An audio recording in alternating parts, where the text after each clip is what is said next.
ஃப்ரண்ட்வுட்ஸ் நேயர்களுக்கு வணக்கம். இன்னைக்கு மாநில கல்லூரியில் HCI மசோதாவை எதிர்த்து மாணவர்கள் போராட்டம் நடத்திட்டு இருக்காங்க. இந்த HCI மசோதாவால் மாணவர்களுக்கு எந்த வகையான பிரச்சனைகள் இருக்கு, என்ன மாதிரியான ப்ராப்ளம்ஸ் வரும், என்ன மாதிரியான மாநில உரிமைகள் பறிக்கப்படுது அப்படின்றத மாணவர்கள் கேட்டு தெரிஞ்சுக்கலாம் வாங்க. நான் கல்விக்கு ஒதுக்க வேண்டிய நிதி மட்டும் இல்லை, மற்ற எந்த ஒரு வளர்ச்சிக்கான நிதியும் அந்த மாநிலத்துக்கு ஒதுக்க மாட்டேன்ற ஒரு சர்வாதிகார தனத்தில் தான் இன்றைக்கி ஒன்றிய அரசாங்கம் நடந்துட்டு இருக்கு. ஒற்றை அமைப்புகளை கொண்டு வரதுக்கான முயற்சியை இந்த ஒன்றிய பிஜேபி அரசாங்கம் எடுத்துகிட்டு வருது. நாட்டுடைய பன்முகத்தன்மையை சீர்குலைக்கிற விதமாகவும் அதே ரிப்ளிகேட் பண்ணுற விதமாகவும் இன்றைக்கி பார்க்க வேண்டிய விஷயமா இருக்குது. தொடர் இந்த போராட்டம் எதுக்கானது, ஏன் இந்த போராட்டம் நடத்துறீங்க?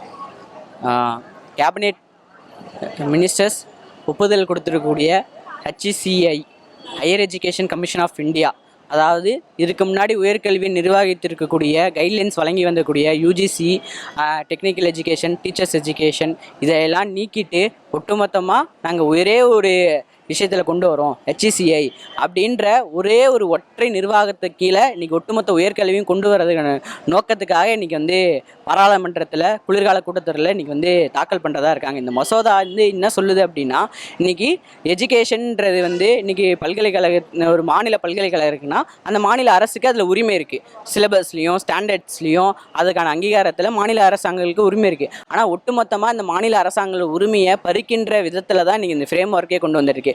ஆல்ரெடி என்னன்னா, இன்னைக்கு தேசிய கல்விக் கொள்கையை ஏற்காத மாநிலங்கள் இருக்கு. இப்போ கேரளா, தமிழ்நாடு போன்ற மாநிலங்கள் ஏற்கல. ஆல்ரெடி ஏற்காத மாநிலங்களுக்கு பெனால்ட்டியா என்ன பண்றாங்க அப்படின்னா, நான் கல்விக்கு ஒதுக்க வேண்டிய நிதி மட்டும் இல்லை, மற்ற எந்த ஒரு வளர்ச்சிக்கான நிதியும் அந்த மாநிலத்துக்கு ஒதுக்க மாட்டேன்ற ஒரு சர்வாதிகார தனத்தில் தான் இன்றைக்கி ஒன்றிய அரசாங்கம் நடந்துட்டு இருக்கு. அதனோட ஒரு வெளிப்பாடு தான் இன்றைக்கி HCI. இன்றைக்கி இந்த ஃப்ரேம் ஒர்க்கில் என்ன சொல்கிறாங்க அப்படின்னா, இன்றைக்கி எல்லாமே நாங்களே நிர்வகிப்போம். அதாவது இன்றைக்கி ஒரு 12 பேர் இதை நிர்வகிக்கிறதுக்கான பொறுப்பில் இருந்தால் அதில் 9 பேர் மத்திய அரசாங்கமே நியமிக்கும். இப்போ ஆல்ரெடி மத்திய அரசாங்கம் நியமித்த ஆட்கள்லாம் யார்? இன்றைக்கி ஆளுநர் இருக்கார், துணைவேந்தர்கள் நியமிக்கப்படுறாங்க. இந்த ஆளுநரும் துணைவேந்தரும் அங்கே இருக்கக்கூடிய மாநில அரசாங்கங்களுக்கு அச்சுறுத்தல் விதமாகவும் பிற்போக்கு கருத்துக்கள் தானே பேசிட்டு வந்துட்டு இருக்காங்க. தொடர்ந்து இன்னைக்கு ஆளுநர் என்ன பண்ணிட்டு இருக்காரு, தமிழ்நாட்டில் தேசிய கல்விக் கொள்கைக்கு ஆதரவான பேச்சுகளையும் பிற்போக்குத்தனமான பேச்சுகளை தான் பேசிட்டு வந்துட்டு இருக்காரு. அதோ அவர்களோட வேலை இல்லை. அப்போ ஒட்டுமொத்தமாக இன்னைக்கு உயர்கல்வியில் அவர்கள் நியமிக்கக்கூடிய ஒரு தன்னாட்சியான இருக்கக்கூடிய UGC எல்லாம் கலைச்சிட்டு இது கொண்டு வரதுக்கான நோக்கமே இனிமே உயர்கல்வியில் நான் எடுக்கிறதா முடிவு, நான் சொல்றதா நீ படிக்கணுன்ற ஒரு சர்வாதிகாரமான மிகவும் கொடூரமான மசோதா தான் இன்னைக்கு HCI. இதனால யார் அதிகமாக பாதிக்கப்பட போறாங்கன்னா, நேரடியாக ஏழை எளிய நடுத்தர மாணவர்கள், ரொம்ப சமூக ரீதியில் பின்தங்கிய மாணவர்கள்லாம் கட்டாயமாக இதில் பாதிக்கப்படுவாங்க. ஏன் அப்படின்னா, இன்னைக்கு இது HCI frame work national education பாலிசியோட ஒன்று. நேஷனல் எஜுகேஷன் பாலிசியை என்ன சொல்லுது, கல்வின்றது அரசே நடத்த தேவையில்ல, தனியார் கார்பரேட் நடத்த வேண்டியது. அதாவது பல்கலைக்கழகம் நடத்தணும்னா அந்த பல்கலைக்கழகமே தனக்கான நிதியை சோர்ஸ் பண்ணிக்கணும், உருவாக்கிக்கணும். பல்கலைக்கழகம் எப்படி சோர்ஸை உருவாக்க முடியும்? இன்றைக்கி ஒரு துணைவேந்தர் போயிட்டு எனக்கு எங்கள் பல்கலைக்கழகம் நடத்துகிற நிதி தேவைன்னு சொல்லி இங்கே இருக்க பீச்சில் போயிட்டு நோட்டீஸ் பிரச்சாரம் கொடுத்து உண்டில் டப்பா எடுத்துகிட்டு போயிட்டு வசூல் பண்ணி கொடுப்பாரா? கிடையாது. மாறாக என்ன பண்ணுவாங்கன்னா, already examination fees, tuition fees, college ஃபீஸுன்னு இருக்கக்கூடிய எல்லாத்தையும் உயர்த்திட்டு மாணவர்கள் சுரண்டி இந்த பல்கலைக்கழகத்தை நடத்தக்கூடிய விஷயத்தை தான் இன்றைக்கி ஒன்றிய அரசாங்கம் கொண்டு வரக்கூடிய நேஷனல் எஜுகேஷன் பாலிசியாக இருக்கலாம், அது கீழே வரக்கூடிய HCI இருக்கலாம். இப்போ இது ரெண்டுமே கல்வியை வியாபார மயப்படுத்துவது, அதுவும் ஒற்றை தலைமைக்குள்ள மத்தியத்துவம் படுத்துறது தான் மிக முக்கிய நோக்கமாகவும், இதன் அடுத்த கட்ட நடவடிக்கை என்ன ஆகும்னா, சிலபஸில் சேஞ்சஸ் நடக்கும். ஆல்ரெடி இருக்கக்கூடிய சிலபஸ் எல்லாம் நீக்கிட்டு விடுதலை போராட்டத்தில் இஸ்லாமியர்கள் பங்களிப்பு அதெல்லாம் நீக்கிட்டாங்க. தலித் மக்களோட பங்களிப்பு இருந்துச்சு, அதெல்லாம் நீக்கிட்டு இன்னைக்கு பிற்போக்குத்தனமான போராடாத, அதாவது பிரிட்டிஷ் பீரியட்லேயே பென்ஷன் வாங்கின சாவர்கர் தான் இந்தியாவின் விடுதலை வீரரா கற்பிதத்தை ஒரு பொய்யை இன்னைக்கு பாடத்திட்டத்தில் கொண்டு வர முயற்சிக்கிறாங்க. இதை ஒருபோதும் இந்திய மாணவர் சங்கம் அனுமதிக்கல. அந்த அனுமதிக்காத நடவடிக்கையாக தான் இன்னைக்கு இந்திய மாணவர் சங்கம் ஒவ்வொரு கல்லூரியிலையும் இந்த HCI பில்லை நகலெரிப்பு போராட்டமாக நடத்திட்டு இருக்கோம் அப்படின்றது. கண்டிப்பாக இந்த போராட்டம் பார்த்திங்கன்னா, நடந்து கொண்டு இருக்கக்கூடிய குளிர்கால நாடாளுமன்ற கூட்டத்தொடரில் UGC மற்றும் technological education, all India council for technological education, national council for teaching education, இந்த 3 அமைப்புகளையும் 3 இண்டிவிஜுவல் பார்ட்டிஸையும் கலைச்சிட்டு HCI அப்படின்னு சொல்லக்கூடிய ஒரு ஒற்றை அமைப்புகளை கொண்டு வரதுக்கான முயற்சியை இந்த ஒன்றிய பிஜேபி அரசாங்கம் எடுத்துகிட்டு வருது. அப்படி அந்த HCI அப்படிங்கிற அமைப்பு, இந்த மசோதா தாக்கல் பண்ணி அது நிறைவேற்றப்பட்ட அப்படின்னா அதில் இருக்கக்கூடிய 12 மெம்பர்ஸில் 9 மெம்பர்ஸ் வந்துட்டு மத்திய அரசால் ஒன்றிய அரசால் நியமிக்கப்படுவாங்க அப்படிங்கிறது தான் இந்த அறிக்கைங்களும் அந்த மசோதாவும் சொல்லுது. அப்படி ஒன்றிய அரசால் நியமிக்கப்பட்டவர்கள் யாருக்காக செயல்படுவார்கள், அவங்களோட ஐடியாலஜி அவங்களோட தத்துவார்த்த அடிப்படையாக கொண்ட நபர்களை நியமிச்சுட்டு அதுக்கேற்ற மாதிரி தான் இந்த கல்வியில் சிலபஸை சேஞ்ச் பண்ணுறதாகட்டும், இப்போ கல்வி நிதியை ஒதுக்குறதாகட்டும், இது போன்ற நடவடிக்கைகளை தொடர்ந்து பண்ணிக்கிட்டு வருவாங்க. இன்றைக்கி யூஜிசி கீழே வரக்கூடிய அத்தனை கல்லூரிகள்லையும் ஆர்ட்ஸ் அண்ட் சயின்ஸ் காலேஜில் வரலாற்றில் பெரும் அளவிலான சிலபஸ் திருத்தங்கிறது நடந்துக்கிட்டு தான் இருக்குது. இன்றைக்கி முகலாய பேரரசு வரலாறாக இருக்கட்டும், டெல்லி சுல்தான் பேரரசு வரலாறாக இருக்கும், முழுமையாக நீக்கக்கூடிய பெரும் சர்வாதிகார போக்கை இந்த ஒன்றிய அரசாங்கம் பார்த்துக்கிட்டு வருது. இன்றைக்கி இந்தியாவில் கடந்த 800 ஆண்டுகள் 8 நூற்றாண்டு ஆண்ட பேரரசு இஸ்லாமிய பேரரசு.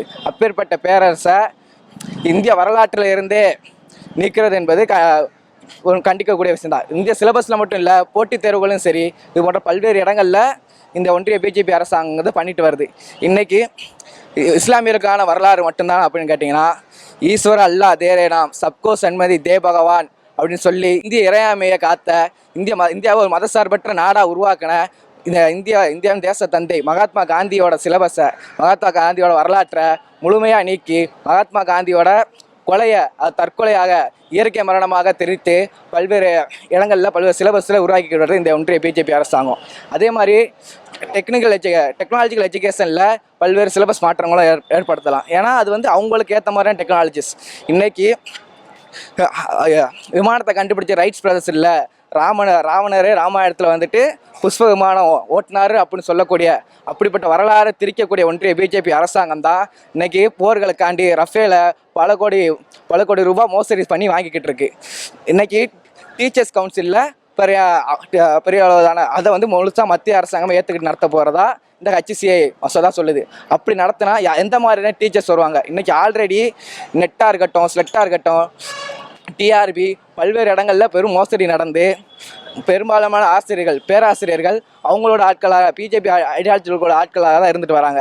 அப்படி இருக்க பட்சத்தில் இன்னுமேலும் மொத்தமாக பிஜேபி அரசாங்கமே கையில் எடுத்துக்கிட்டாங்க அப்படின்னா தொடர்ந்து ஒவ்வொரு பல்கலைக்கழகமும் வஞ்சிக்கப்படக்கூடிய, குறிப்பாக மாநில பல்கலைக்கழகங்கள் வஞ்சிக்கப்படக்கூடிய நடவடிக்கை தான் இந்த ஒன்றிய அரசாங்கம் என்பது கொண்டு போய்கிட்டு இருக்குது. இன்றைக்கி பிரசிடென்சி காலேஜில் எல்லாருக்கும் தெரியும், இந்த பிரசிடென்சி காலேஜுங்கிறது பிரசிடென்சி காலேஜாக இருக்கட்டும், மெட்ராஸ் யூனிவர்சிட்டியாக இருக்கட்டும், இங்கே இருக்க பிடபிள்யூ பில்டிங்காக இருக்கட்டும், இதெல்லாம் ஆர்கா நவாப் அவர்களால் கொடுக்கப்பட்ட நிலம். இங்கே கூட பார்த்திங்கன்னா ஆர்கா நவாப்போட மசூதி இருக்குது.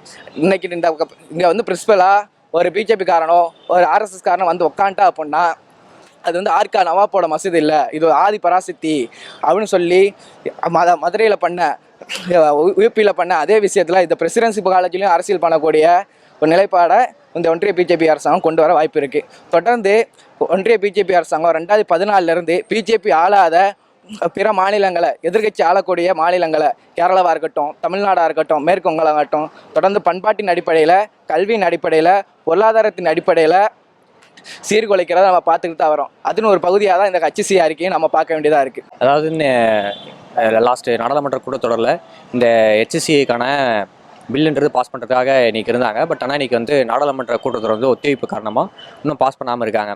ஆனால் இதோட நோக்கம் என்னைக்கு என்னவாக இருக்குன்னா, குறிப்பாக இன்றைக்கி NEPயோடைய 3 கூறுகளாக இருக்கிறது எஜுகேஷனை மத்தியத்துவப்படுத்துறதா இருக்கட்டும், அதே மாதிரி கமர்ஷியலைஸ் பண்ணுறதா இருக்கட்டும், அதே மாதிரி சாஃப்ரனைஸ் பண்ணுறதா இருக்கட்டும், அதோட ஒரு வெளிப்பாடாக தான் இந்த HCIன்றது இருக்குது. அதாவது நேஷனல் முழுக்க இருக்கிற ஏற்கனவே முன்னாடி ஒன் நேஷன் ஒன் எலெக்ஷனாக இருக்கட்டும், அதே மாதிரி ஒரே நாடு ஒரே அட்டைன்ற ஆதாரங்களை கொண்டு வந்திருக்கட்டும், அதே மாதிரி இன்றைக்கி இந்த HCI எடுத்துகிட்டு வருது நாட்டுடைய பன்முகத்தன்மையை சீர்குலைக்கிற விதமாகவும், அதே எஜுகேஷனில் ரிப்ளிகேட் பண்ணுற விதமாகவும் இன்றைக்கி பார்க்க வேண்டிய விஷயமா இருக்குது. இன்றைக்கி பல துறைகள் சார்ந்த கல்வின்றது இன்றைக்கி இந்தியா முழுக்க இருந்துகிட்ருக்கு. குறிப்பாக ப்ரொஃபஷனல் கோர்ஸாக இருக்கட்டும், இல்லை டெக்னிக்கல் கோர்சஸு, அதே மாதிரி ஆர்ட்ஸ் அண்ட் சயின்ஸ் தனித்தனியாக இருக்குது. ஆனால் இது எல்லாத்தையும் நாங்கள் ஒன்றா வச்சுட்டு ஒரே ரெகுலேஷன் ஆக்ட்ஸ்குள்ளே கொண்டு வருவோம். அதில் நாங்கள் அது மூலிமா ரெகுலேட் பண்ணுவோம்னு சொல்கிறது எந்த விதத்தில் ஏற்றுக்க முடியுமா இருக்கும். அதே மாதிரி மாணவர்களுடைய கல்வியை இது சரியாக ஃபோக்கஸ் பண்ண முடியாதுன்ற ஒரு காரணமும் அதில் இருக்குன்றது தான். இப்போ பார்த்தீங்கன்னா இந்த போராட்டங்கள் நடத்திட்டு இருக்கீங்க. இது மூலமா அவங்க இதுக்கு மேலேயும் ஏற்கனவே நிறைய ப்ரெஷர் போட்டுட்டு இருக்காங்க. தொடர்ந்து ப்ரெஷர் போட எந்த அளவுக்கு மாணவர்களுக்கு பாதிப்பு ஏற்படும் நினைக்கிறீங்க? இது தொடர்ந்து ஆல்ரெடி வரக்கூடிய ஸ்டைஃபண்டு, ஸ்காலர்ஷிப்பு இதெல்லாமே இன்றைக்கி குறைச்சிட்டாங்க. உயர்கல்விக்கு பங்களிப்புக்கூடிய நிதியுமே குறைச்சிட்டாங்க. ஆல்ரெடி ஒதுக்கின நிதியும் பயன்படுத்தாத நிலை தான் இன்னைக்கு இந்தியாவில் இருக்குது. அப்போ இப்படி இருக்கும்போது இது மாணவர்களை கடுமையாக பாதிக்கும். அதுவும் குறிப்பிட்ட ஏழை எளிய மாணவர்களை ரொம்பவும் பாதிக்கும். இன்றைக்கி உயர்கல்வியில் இன்றைக்கி வந்து ஒரு இந்த பிரசிடென்சி காலேஜோட ஃபீஸ் எவ்வளோனா இன்றைக்கி வந்து 3000 ரூபா தான். இன்றைக்கி HCA ஃப்ரேம் ஒர்க் வந்ததுக்கப்புறம் கல்வின்றது நீங்கள் அவங்களே தான் ஃபீஸ் உருவாக்கின்னு சொல்லிட்டா இன்றைக்கி இங்கே இருக்கக்கூடிய பிரின்சிபல் என்ன பண்ணுவார்? நேரடியாக அந்த 3000 ஃபீஸை 10,000 20,000 மாற்றிடுவாங்க. அப்போ இங்கே பிரசிடென்சியில் படிக்கக்கூடிய 90% மாணவர்கள் யார்? பொருளாதாரத்தில் நலிவடைந்த மாணவர்கள், சமூக ரீதியில் பின்தங்கிய மாணவர்கள் தான். இப்போ அவர்கள் இந்த ஃபீஸை கொடுத்து கட்டி படிக்க முடியுமா? முடியவே முடியாது. அப்போ அவர்கள் வலுக்கட்டாயமாக கல்வியிலேருந்து அப்புறப்படுத்தக்கூடிய நடவடிக்கையாக தான் இன்றைக்கி தேசிய கல்விக் கொள்கை இருக்குது. அதனோட ஒரு சாராம்சம் தான் இன்றைக்கி HCA. ஸோ அப்போ இது வந்து நேரடியாகவே இன்றைக்கி வந்து பாதிக்கப்படுகிறது மக்கள் தான். நாட் ஒன்லி ஏழை எளிய மக்கள், ஒட்டுமொத்தமாக கல்வியை தேடி வரக்கூடிய மாணவர்களே இதுலேருந்து புறக்கணிக்கப்படுவார்கள். அதுவும் வருங்கூடிய எதிர்கால தலைமுறையினர்கள் பிற்போக்குவாதிகளாகவும் மதவாதிகளாகவும் மாற்றுவதற்கான எல்லா ஏற்பாடுகளையும் இந்த ஒன்றிய அரசாங்கம் சிலபஸ் மூலிமா செய்யும் அப்படின்றதான். ஏன்னா கடந்த காலங்களையும் பார்த்துருக்கோம், பீரியாடிக் டேபிள் பாடத்திட்டங்கள் எடுத்துகிட்டு இருக்காங்க. அதே மாதிரி பயோடைவர்சிட்டி எடுத்துகிட்டு இருக்காங்க.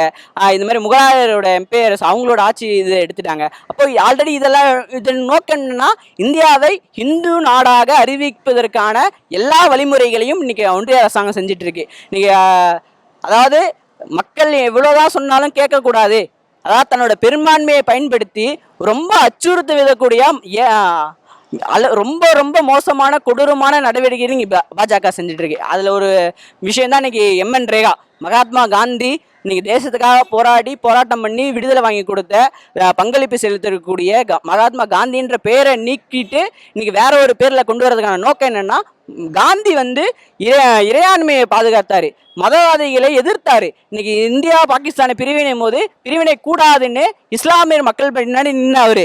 ஆனால் இன்னைக்கு அவரு அதன் ஒரு நோக்கத்தோடு அன்றைக்கு நடந்ததை இன்னை வரைக்கும் ஞாபகம் வச்சு வன்மத்தோடு அவர் பேரை நீக்கிறது. அதே மாதிரி அந்த திட்டத்தில் வேலை உரிமைன்றத வேலை வாய்ப்பாக மாற்றக்கூடிய விஷயங்கள் இது எல்லாமே வந்து மக்களுக்கும் மாணவர்களுக்குமான ஒவ்வொரு கூட்டத்தொடரிலையும் ஏதாவது ஒரு பில்லை கொண்டு வந்துட்டே இருக்காங்க. இன்னைக்கு பார்த்தீங்கன்னா அணுமின் நிலையம், இன்னைக்கு அணுமின் நிலையத்துக்கு பல கட்டுப்பாடுகள் இருந்துச்சு. இன்னைக்கு எல்லாத்தையும் தளர்வு செஞ்சுட்டு கார்பரேட்டுகள் எப்போ வேணால் உள்ளே வரலாம், அவங்க ஃபெயிலியர் பண்ணிட்டா அவங்களை கேள்விலாம் கேட்கக்கூடாது, அவங்க அப்படியே போயிடலாம். அப்போது அணுமின் நிலையன்றது இந்திய தேசத்தோட மக்களின் பாதுகாப்பு சம்பந்தமான விஷயம். ஆனால் அதிலே இன்னைக்கு தனியார் மையம் வந்துடுச்சுன்னா நாளைக்கு யார் அதிகமாக லாபம் கொடுக்குறாங்களோ அவனுக்கு இது வந்து வித்துட்டோ இல்லை குறைந்த வழியில் மலிவான விஷயங்களை பண்டங்களையும் விற்பனை செஞ்சு இன்னைக்கு நாட்டுக்கே மிக பாதுகாப்புக்கு அச்சுறுத்த நடவடிக்கை தான் இன்னைக்கு அணுமின் நிலையத்தில் நடந்திருக்கு. அதே மாதிரி 44 தொகுப்பு சட்டங்களை தொழிலாளர் சட்டங்களை நீக்கிட்டு வெறும் 4 தொகுப்புக்குள்ள ரொம்ப நீ வேலை, அதான் ஹையர் அண்ட் ஃபயர் தான், நீ வேலைக்கு வைப்பேன், நான் எப்போ வேணா நினச்சினா வேலைக்கு தூக்கிடுவேன் அப்படின்ற ரொம்ப மோசமான தொழிலாளர்களுக்கு விரோதமான இன்னைக்கு விவசாயிகள் அவர்களுக்கான விதை சட்டம் வருது. இந்த விதை சட்டம் உட்பட கார்பரேட்டுகள் நலன்களை பாதுகாக்கக்கூடிய விதை சட்டமாக தான் இருக்குது. அப்போது விவசாயிகள், தொழிலாளர்கள், மாணவர்கள், இளைஞர்கள், பெண்கள் என்று ஒட்டுமொத்த தேசத்தில் இருக்கிற அனைத்து மக்களையும் வஞ்சிக்கக்கூடிய ஒரு ஏற்பாடாகத்தான் இன்னைக்கு இந்திய அரசாங்கம் தொடர்ந்து செயல்பட்டு கொண்டிருக்கு. இதை மாணவர்கள் ஒருபோதும் அனுமதிக்க மாட்டோம். நீங்கள் தொடர்ந்து மாணவர்கள் மத்தியில் பிரச்சாரம் செஞ்சு இந்த அரசுக்கு எதிரான வலுவான குரல்களை தொடர்ந்து எழுப்புவோம் அப்படின்றது தான். கல்வி தரத்தில் எந்த அளவுக்கு பாதிப்பு ஏற்படும் நினைக்கிறீங்க? இப்போ டெக்னிக்கல் கோர்ஸ் சொன்னீங்களா, அதுல எந்த மாதிரியான மாற்றத்தை கொண்டு வருவாங்க? அதாவது இன்னைக்கு வந்து ஏற்கனவே LOCF அறிக்கை வந்து இந்த UGC சென்டர் வெளியிட்டாங்க, அந்த மத்திய அரசாங்கத்தை வெளியிட்டிருக்காங்க. இதில் வந்து அவங்க என்ன சொல்கிறாங்கன்னா, ஏற்கனவே இருக்கிற ஆர்ட்ஸ் அண்ட் சயின்ஸில் வந்து நாங்கள் வந்து இருக்கிற எஜுகேஷன் சிலபஸ் வந்து மாற்ற போகிறோம். குறிப்பாக வந்து கெமிஸ்ட்ரி மாதிரியான பாடப்புத்தகத்தில் வந்து நாங்கள் வந்து சரஸ்வதியை வந்து உள்ளிணைச்சு அதுக்கான வழிபாடுகளை கொண்டு வர போகிறோம். அதே மாதிரி காமர்ஸில் வந்து கௌட்டில்யரை வந்து அவருடைய டிப்ளமேட்டிக் பிரின்சிபல்ஸ் வந்து எடுத்துகிட்டு வந்து நாங்கள் வந்து காமர்ஸ் வந்து கற்றுத்தர போகிறோம். அதே மாதிரி ஹிஸ்ட்ரியை வந்து இந்திய சுதந்திர போராட்டத்தை காட்டி கொடுத்த சாவர்கருடைய வரலாறுகளை உள்ளே இணைச்சி அவர் வந்து ஒரு தேச பிதாவை நாங்கள் காமிக்க போகிறோன்றதை அவங்க சொல்லிட்டு இருந்தாங்க.